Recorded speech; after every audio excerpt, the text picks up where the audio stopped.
Hello and welcome to this issue of Rossendales, the newsletter for the Rossendale Trust. In this issue we'll be telling you about some of the things that have been happening in the Trust over the last 3 months or so, and we hope you enjoy hearing about them. A successful winter ladies' lunch. The lovely ladies who gathered for the recent ladies' lunch held at Cotton's Hotel and Spa in Knutsford raised £1,620 for the Trust, whilst having a great time. The combination of shopping and networking creates a relaxing afternoon for all. After a glass of fizz on arrival and a selection of stalls to browse, everyone enjoyed a 2-course gourmet lunch. The team from SOS Boutique in Bramall modelled the very latest styles, showing us all how to dress to impress this winter.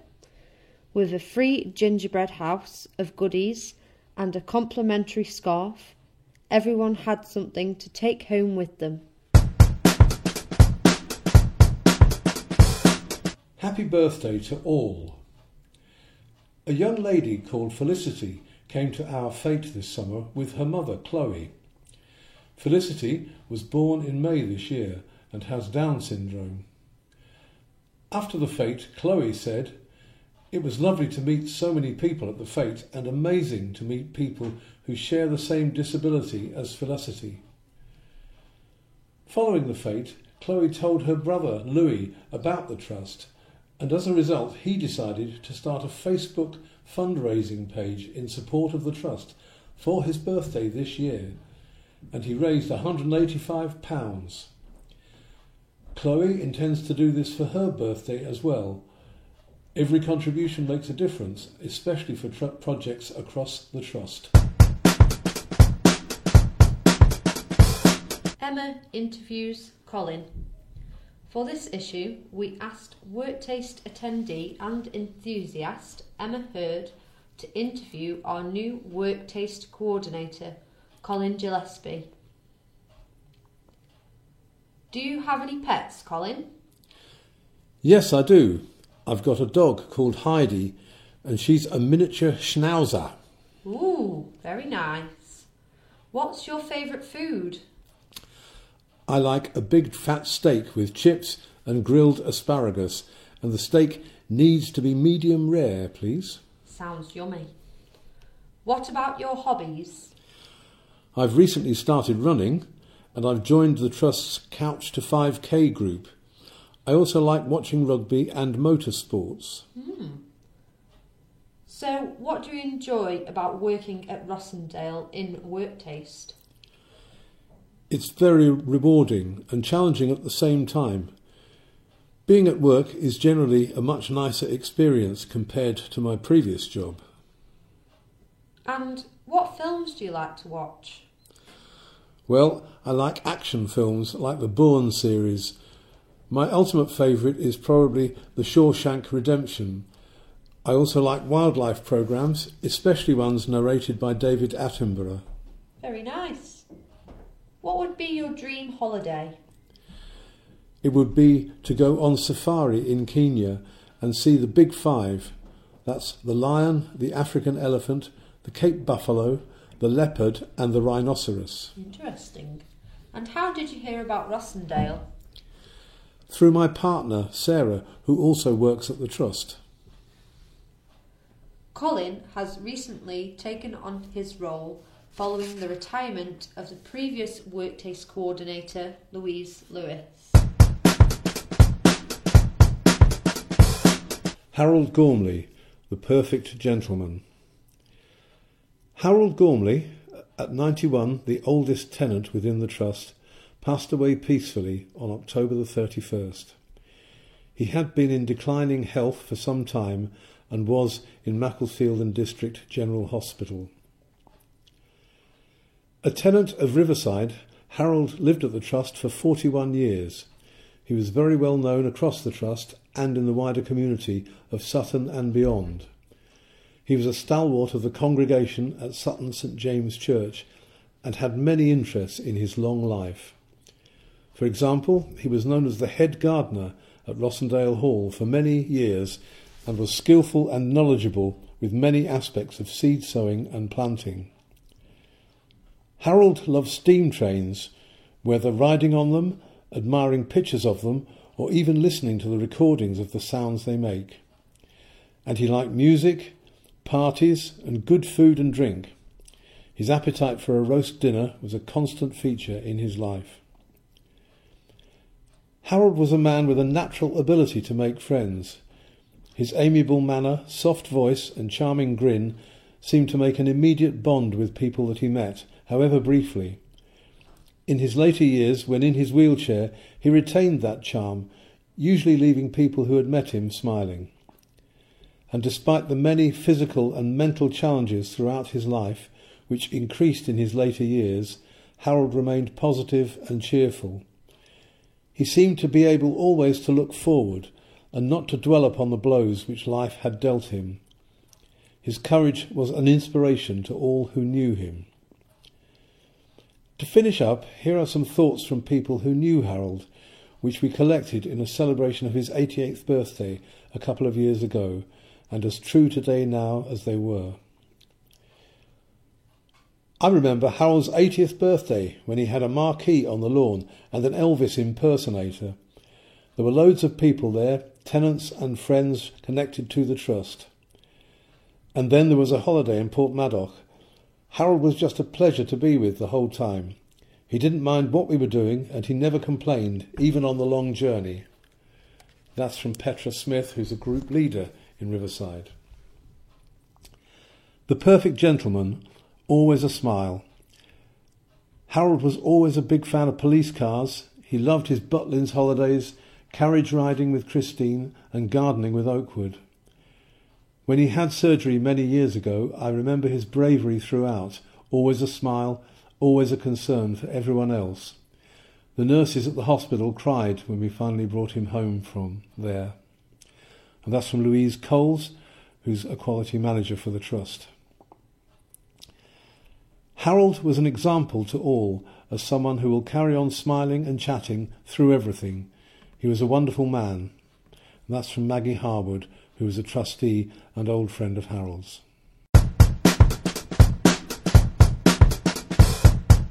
Oakwood Reviews. Jerry, who is one of our long-serving Oakwood activity leaders, has been conducting our annual reviews with the people who come to use Oakwood.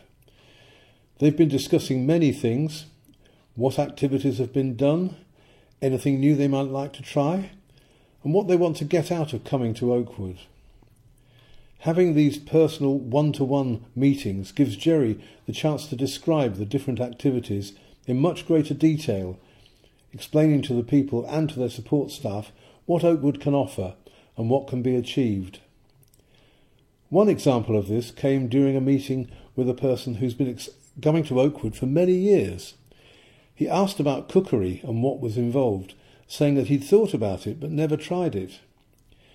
When Jerry showed him some pictures and explained exactly what it was all about, he decided that he would choose it for his next run of activities, and he's been loving it ever since. BNI bonus. The Business Network International recently donated £1,640, which was raised at the organisation's Cheshire East Charity Gala. The BNI is not only a generous donor to the Trust, but is also a valuable network of business contacts which has proved to be of lasting value. Head of Fundraising Sue Heaven said, "BNI is a great source of support to the Trust, and this is a brilliant donation."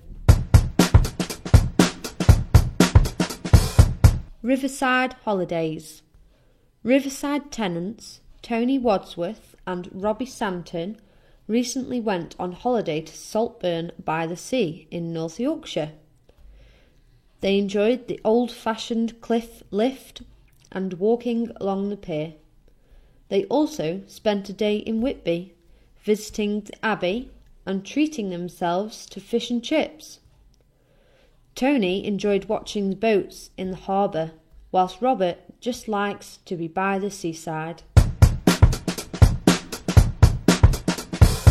Having cake and eating it. In response to what our users tell us, another new activity started at Oakwood recently, a bakery course run from Langley Village Hall. Oakwood surveys its users annually, and bakery was easily this year's most requested new activity. The first session was based around preparing a Christmas cake. Stage 1 was mixing all the fruits together and leaving them to soak over the next 6 weeks. When the cakes are finally baked, the group will ice and decorate them in time to take home for Christmas. Rachel, our bakery leader, has devised a 4-month programme full of exciting and delicious recipes for the groups to tackle in the new year.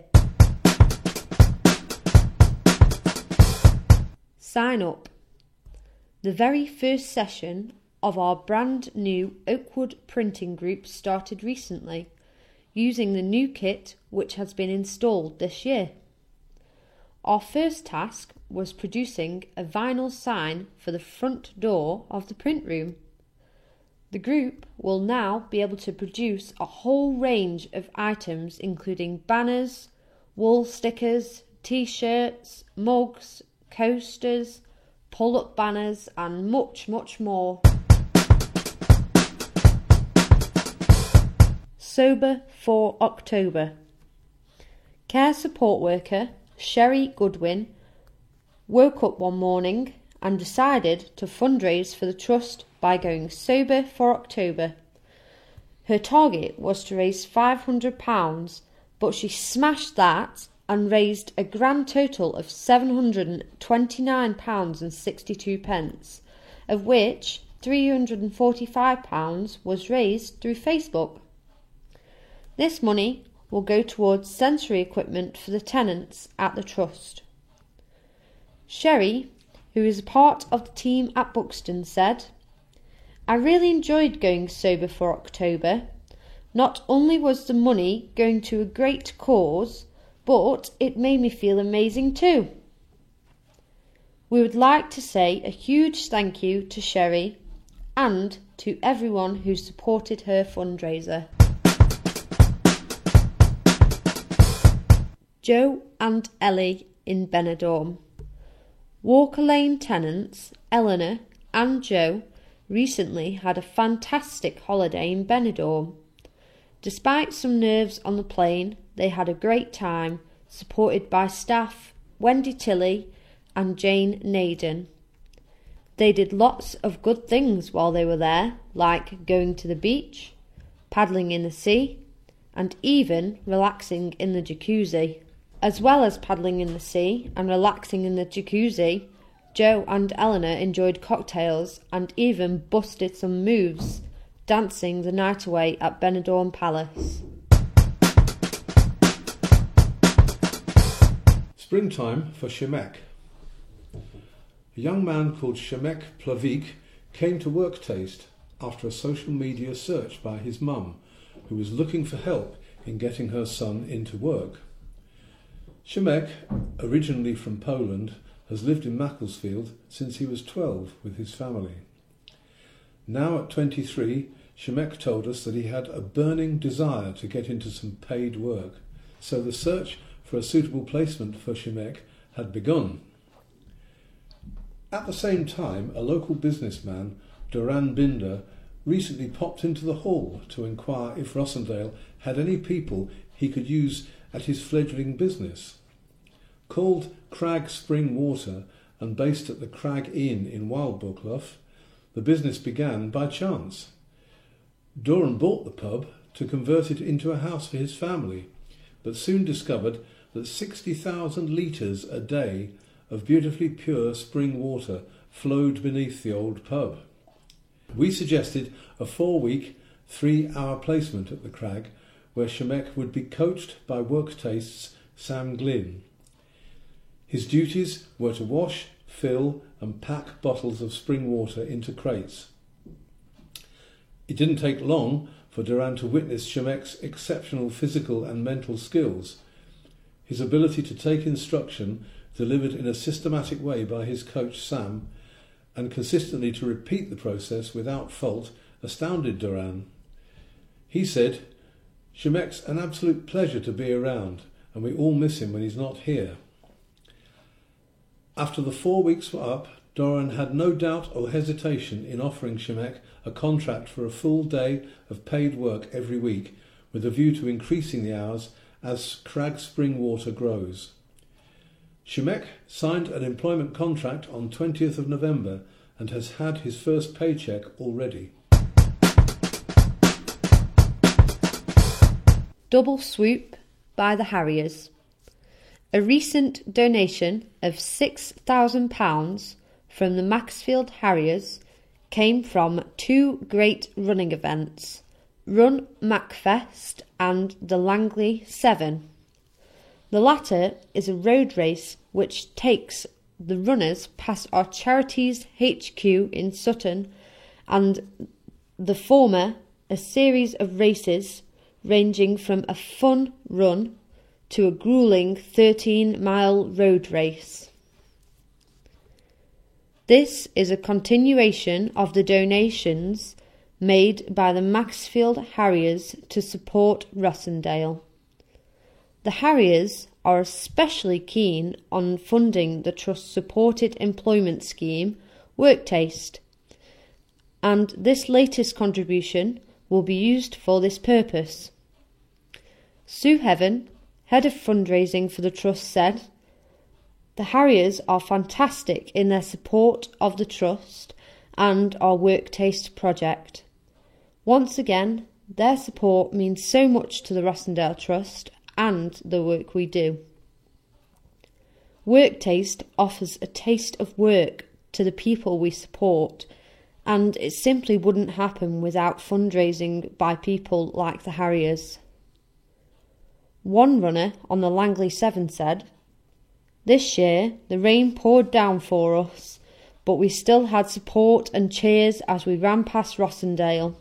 Thank you, you made me smile." A runner in the Run Macfest said, "Halfway around, I thought to myself, never again. But knowing I was doing it for such a great set of charities spurred me on." Knowing me. Cavendale tenant Richard is fond of two particular things in life: good food and ABBA. And recently he had a lovely meal at the Old Hall Hotel in Buxton before going to see an ABBA tribute band at Buxton Opera House, supported by staff member Sherry Goodwin. So, after a hearty meal of gammon, egg and chips, they enjoyed a fabulous evening full of singing and dancing. An exceptional year. A team of 10 staff from right across all locations in the Trust joined over 300 guests at the recent North West Charity Awards celebration in Manchester. These awards have been created to shout from the mountain top about the great work being done by charities in our region. We were honoured to be shortlisted in the Charity of the Year category, along with 19 other charities from right across the region. This award is given to the charity that has had a truly exceptional year and whose recent achievements attracted the admiration of the sector. So we were thrilled to be the runner-up in this category and to be awarded Rising Star Charity of the Year. Catwalk of Delights for the Trust. This year's fashion show was a wonderful night of glitz and glamour at the brilliant new venue for us, AstraZeneca's Millcourt. Tenants and staff came together to show all the latest fashions provided for us by SOS Bramall and Marks and Spencer's at Hanforth. The catwalk was energetic with models from all corners of the Trust. The 200-strong crowd applauded rapturously, enjoying the confidence and fashion on show. What a night! The fabulous setting made this our best show to date, especially when you add the support from so many people and organisations, including Complimentary Fizz by Origi Bianchi. We thank AstraZeneca for the venue and Paula Postlethwaite, who led the staff team. A big thanks also goes to the team at SOS Boutique and at Marks & Spencer's for dressing our models so expertly. Most of all, the Trust staff did a great job settling tenants' nerves, helping them to look and feel $1 million. And the show raised an amazing £2,246 for the Trust, which directly supports the Tenants' Activity Fund. Good company. The Trust recently celebrated another prestigious award, having been chosen as the best company to work for by North East Cheshire Chamber of Commerce. This award followed weeks of scrutiny by a dedicated panel from AstraZeneca's, who sponsored this award. Sue Heaven, Head of PR and Fundraising, said, "We're thrilled to accept this fantastic accolade on behalf of all the people who work for our charity, who are providing great care and support to adults with learning disabilities. Becoming Best Company to Work For is a great honour shared by everyone at Rossendale. Entering these awards also raises our profile and helps us to make more connections with the wider community," said Sue. The Trust also came runners-up in the Workplace Health and Wellbeing category in the same evening. And that's all for this edition of Rossentales for winter 2019. We hope you've enjoyed hearing the news and gossip from around the Trust and look forward to being in touch with you again in the spring of 2020.